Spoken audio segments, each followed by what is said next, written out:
वक्त से पहले और किस्मत से ज्यादा कुछ नहीं मिलता। यह कहावत तो आपने जरूर सुनी होगी। इसलिए कर्म करते रहो, फल की चिंता मत करो और कभी भी निराश नहीं होना चाहिए। इसी पर मैं आपको एक कहानी सुनाने जा रही हूँ। एक गांव में एक सेठ बहुत ही ज्यादा पैसे वाला था।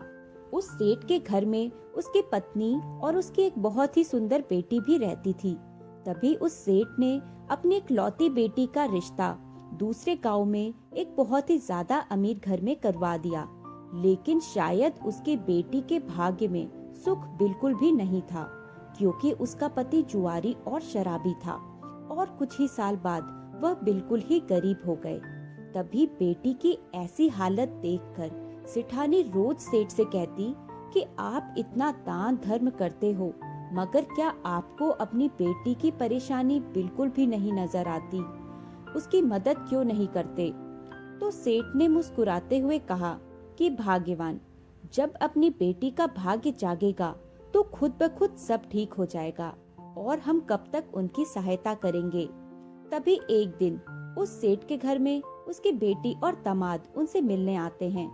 उनकी बेटी अपनी माँ के आगे रोने लग गई, मगर सेठ अपनी बेटी से भी यही कहता है कि बेटी, जब तुम्हारा भाग्य जागेगा तो तुम्हें किसी से भी कुछ भी मांगने की जरूरत नहीं पड़ेगी। लेकिन फिर भी वो सेठ अपनी पत्नी से कहता है कि तुम अपनी बेटी को 2 बोरी गेहूं दे देना।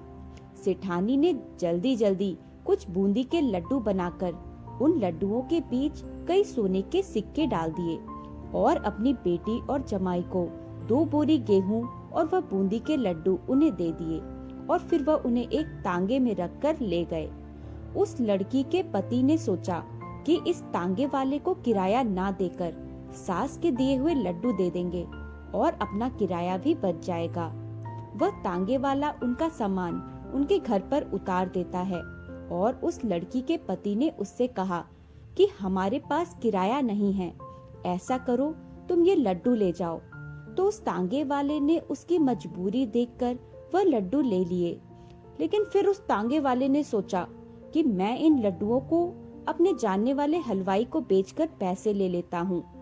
फिर उसने अपने गांव में एक हलवाई को वो लड्डू बेच दिए और उसके बदले कुछ पैसे ले लिए। उसी वक्त वो अमीर सेठ भी वहीं से गुजर रहा था। तभी उसने सोचा कि घर में बनाए लड्डू तो खत्म हो गए होंगे, क्यों ना मैं कुछ लड्डू घर के लिए खरीद लूं। तो वो हलवाई ने उस सेठ को वही लड्डू दे दिए जिन लड्डुओं को तांगे वाला बेचकर गया था। जैसे ही वह सेठ खाना खाने के बाद उन लड्डुओं को तोड़कर खाने लगा, वैसे ही उसने क्या देखा कि उन लड्डुओं में सोने के सिक्के निकल रहे हैं। जैसे ही उसकी पत्नी ने देखा तो उसके आंखों में आंसू आ गए। तभी सेठ ने सेठानी से पूछा कि क्या हुआ, तुम्हारी आंखों में आंसू?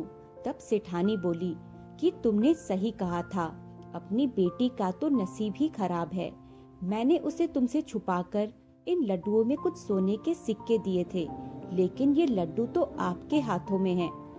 तभी उसने अपनी पत्नी को अपने सीने से लगाकर कहा कि भाग्यवान, मैंने कहा था ना कि बिना भाग्य के किसी को एक दाना भी नहीं मिल सकता और ये लीला तो उस ईश्वर की है, और जब वो चाहेगा तो अपनी बेटी को किसी के भी आगे हाथ फैलाने की कोई भी जरूरत नहीं पड़ेगी और एक दिन उसका भी भाग्य जरूर चमकेगा।